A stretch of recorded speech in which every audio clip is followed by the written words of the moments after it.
Selamat pagi. Assalamualaikum warahmatullahi wabarakatuh. Kali ini kita akan bersama belajar tentang nilai lain sebagai dasar pengenaan pajak atas penyerahan barang hasil pertanian tertentu sesuai dengan PMK nomor 89 tahun 2020.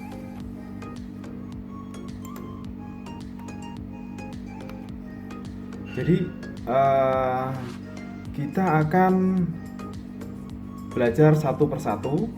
Pertama adalah tentang subjek pajak dari PMK 89. PKP yaitu PKP yang melakukan penyerahan barang hasil pertanian tertentu.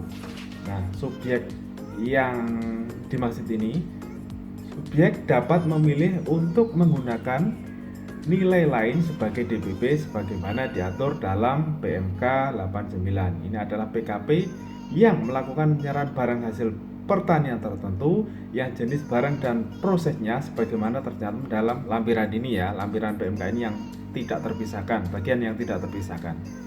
Pengusaha yang dalam kegiatan usahanya menyerahkan barang hasil pertanian tertentu dan memiliki jumlah peredaran usaha kurang dari 4,8 miliar dan dalam 1 tahun atau yang disebut dengan pengusaha kecil tidak berkewajiban untuk memungut BPN kecuali pengusaha kecil tersebut memilih. Ini opsional ya, kalau ia memilih maka boleh.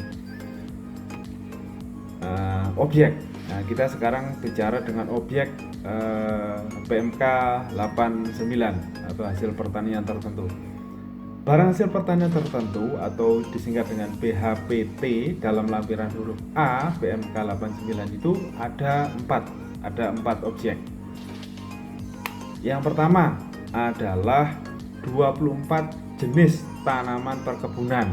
Nah, saya sebutkan 3 yang teratas yaitu kelapa sawit, kakao untuk coklat itu ya, serta kopi. Nah, ini yang disebutkan di antara 24 yang teratas. Kemudian kedua adalah 4 tanaman pangan. 4 ini adalah padi, jagung, kemudian kacang-kacangan itu meliputi kacang tanah dan kacang hijau serta umbi-umbian seperti umbi akar, umbi yang polo pendem itu ya. Kemudian yang ketiga yaitu 3 tanaman hias dan tanaman obat. Nah, tanaman obat atau herbal itu ya, tanaman toga. Kemudian yang terakhir atau yang keempat adalah 3 hasil hutan kayu dan 7 hasil hutan bukan kayu. Nah, yang diantaranya adalah kayu yang masih gelondongan, kemudian bambu, kemudian ada rotan, kayu gaharu juga kayaknya, itu yang termasuk dalam kriteria hasil pertanian tertentu tadi. Itu adalah objeknya. Kemudian kita dari dasar pengenaan pajaknya, kita tarifnya adalah menggunakan nilai lain. Nilai lain itu berarti namanya aja nilai lain, berarti tidak sesuai dengan tarif normal. Kalau tarif normal itu kan 10% dikali langsung harga jual. Nah, kalau nilai lain itu dalam hal ini adalah 10% dari harga jual.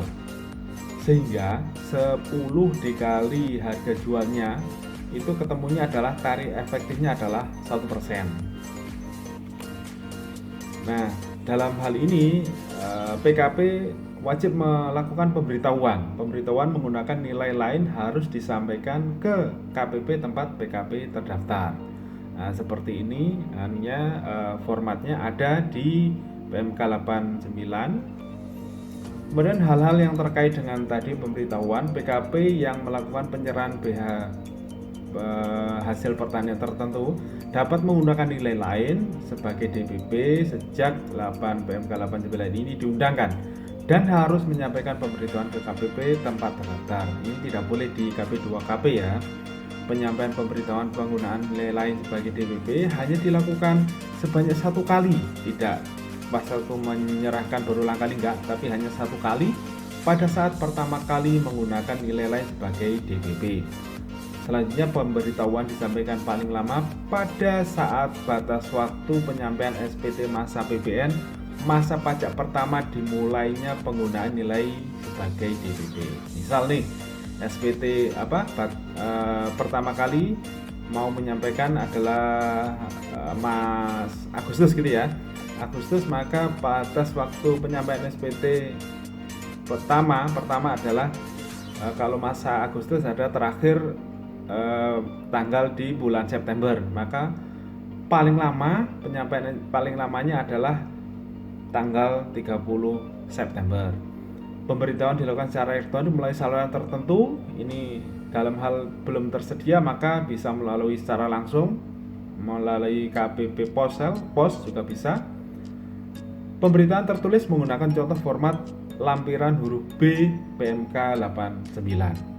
Ditandatangani, dicap, dan fotokopi dokumen pendirian badan usaha. Kemudian kita ke pemungut PPN. Jadi badan usaha industri pengolahan ditunjuk, ini nanti secara otomatis ditunjuk sebagai pemungut PPN atas perolehan hasil pertanian tertentu nilai lain. Jadi di sini dapat kami jelaskan bahwa bagian yang nomor 1 itu adalah PPN atas penyerahan barang hasil pertanian tertentu yang menggunakan harga jual sebagai DPP dipungut oleh PKP X sebagai pedagang pengumpul sendiri. Jadi kalau dia menggunakan harga jual, maka PKP X ini sendiri yang akan akan memungut sendiri PPN-nya. Sedangkan yang nomor 2, jika dia PKPZ ini menggunakan nilai lain, maka yang memungut DPP-nya, PPN penyerahan barang hasil pertanian tertentu yang menggunakan nilai lain sebagai DPP dilakukan pemungutan oleh PKPB ini. Jadi yang melakukan pemungutan adalah PKP Badan Usaha Industri Pengolahan yang PKPB selaku pemungut PPN yang ditunjuk sebagai pemungut PPN. Ini bedanya, kalau nilai lain yang mungut ini, kalau yang harga jual sebagai DPP-nya, maka yang PKPX sendiri yang akan memungut. Pajak masukan sehubungan dengan penyerahan barang hasil pertanian tertentu dengan nilai lain sebagai DPP tidak dapat dikreditkan. Nah, sebagai ilustrasi adalah demikian. Ini adalah ilustrasi dari slide Direktorat Jenderal Pajak. Contoh, PKP petani atau pekebun melakukan penyerahan kepada PKP pedagang pengumpul dengan menggunakan nilai lain, maka pajak masukan dari PKP petani atau pekebun ini tidak dapat dikreditkan. Sedangkan selanjutnya PKP pedagang pengumpul melakukan penyerahan kepada PKP industri pengolahan karena menggunakan harga jual, maka pajak masukan dari PKP pedagang ini dapat dikreditkan. Selanjutnya yang gambar yang di bawah, begitu juga sebaliknya jika PKP petani atau pekebun ini menggunakan harga jual terhadap penyerahan kepada PKP pedagang pengumpul ini, maka PM-nya dari PKP petani ini dapat dikreditkan. Kalau PKP pedagang pengumpul ini melakukan penyerahan kepada PKP pedagang industri pengolahan dengan menggunakan nilai lain, maka pajak masukan dari PKP pengumpul ini tidak dapat dikreditkan.